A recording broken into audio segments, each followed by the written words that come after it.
এবার আমরা যাচ্ছি হাম্পির দক্ষিণ দিকে বিজয়নগর শহরটা দেখতে।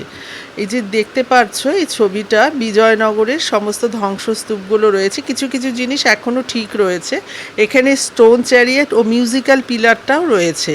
এই গাড়িগুলো ব্যাটারি চালিত গাড়ি, যেহেতু কিছুটা দূর বলে আমরা এই গাড়িগুলোতে গিয়েছিলাম। আর এটার 10 টাকা করে পার পার্সন চার্জেস। আর এই যে আমরা ক্যাম্পাসে আমরা পৌঁছে গেছি, এটা হচ্ছে বিথালা ক্যাম্পাস। এখানে যে 2 স্টোরির বিল্ডিংটা দেখতে পাচ্ছ, দোতলা, এখানে সমস্ত বাজার এখানটায় বসতো। তখনকার সময়ের এটা হচ্ছে শপিং মল, আমাদের এখন যেরকম শপিং মল রয়েছে সেই সময় যে বাজারগুলো বসতো তারই একটা ফটো তোমাদের সামনে তুলে ধরলাম। ওদের সেই টাইমের সমস্ত ভাগ ভাগ করা আছে, ঘরগুলো দেখো সব ভাগ ভাগ করা রয়েছে। সোনা, স্টোন এবং বিভিন্ন দামি দামি সমস্ত জিনিসপত্র, তারপর স্পাইসেস, সব কিছুর মার্কেট কিন্তু ছিল। এটা বিশাল বড় একটা মার্কেট, তোমরা দেখতেই পাচ্ছ।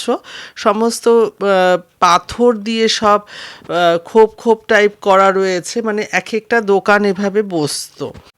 এগুলো তৈরি করতে কোনো রকম সিমেন্ট বালির ব্যবহার হয়নি, সবই পাথরগুলোকে কেটে ইন্টারলকিং মতন করে সব তৈরি করা। মিউজিক্যাল পিলার আর স্টোন চ্যারিয়েট বিথালা ক্যাম্পাসের মধ্যে অবস্থিত। 16th সেঞ্চুরিতে বিজয়নগরের রাজা কৃষ্ণদেব রায় উড়িষ্যার রাজার মেয়েকে বিয়ে করেন। তারপর উনি কোণারকের সূর্য মন্দিরের আদলে এখানে স্টোন চ্যারিয়েটটা তৈরি করেছিলেন। স্টোন চ্যারিয়েটটা পাথরগুলোকে কেটে কেটে এই যে দেখতে পাচ্ছ ইন্টারলকিংয়ের মাধ্যমে এই রথটি তৈরি করা হয়েছে।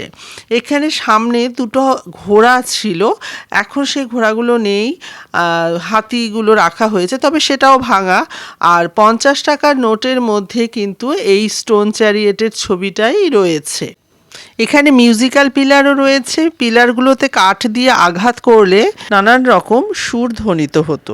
কৃষ্ণদেব রায়ের যে স্ত্রী ছিলেন উনি এখানে নৃত্য পরিবেশনা করতেন সেই সুরের তালে। এই পাথরের আংটার মধ্যে পর্দা দিয়ে দেওয়া হতো নৃত্য পরিবেশনা করার সময়।